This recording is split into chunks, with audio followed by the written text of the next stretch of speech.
No, I'm not having any second thoughts about representing President Trump. It is the proudest thing I could ever do. What I am having second thoughts about is the license that I stand here with that the people in there are supposed to have.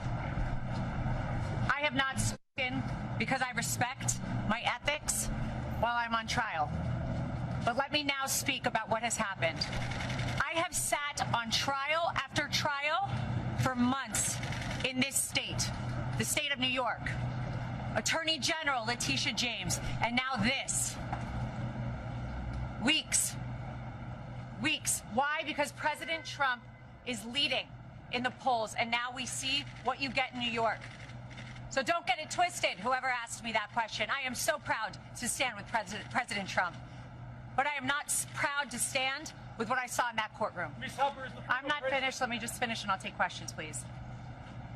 Before I walked into court, that judge decided that every single defense President Trump had, we were not allowed to raise in front of the jury. It is in writing, and I encourage the journalists, the real journalists, to take the minute to look at his orders.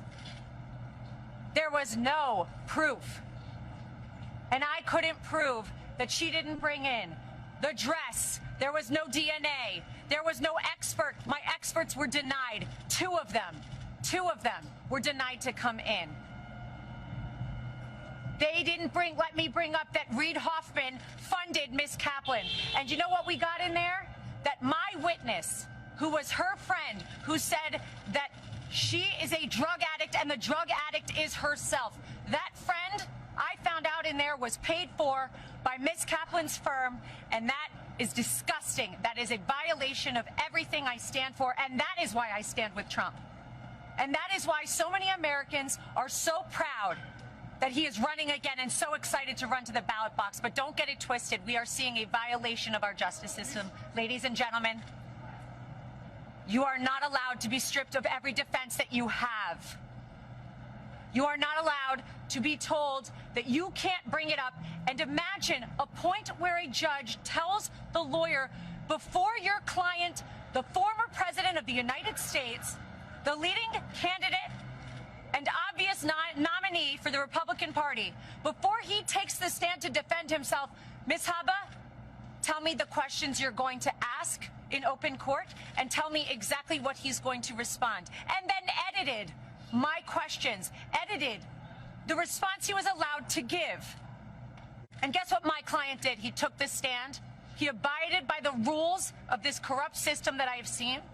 We will immediately appeal. We will set aside that ridiculous jury. And I just want to remind you all of one thing. I will continue with President Trump to fight for everybody's First Amendment right to speak. Everybody's a right to defend themselves when they are wrongfully accused, and to be able to say, I didn't do it. And to double and triple and quadruple down and say, this is wrong. This is wrong. But we are in the state of New York. We are in a New York jury, and that is why we are seeing these witch hunts, these hoaxes, as he calls them. And this is another one of them.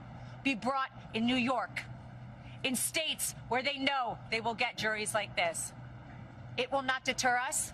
We're fighting, and I assure you, we didn't win today, but we will. The record that was made in there, and the behavior I saw in there, some of which was reported widely today, gave us the most perfect record on appeal, and even if I needed it, which I don't, we were stripped of every defense, every single defense before we walked in there.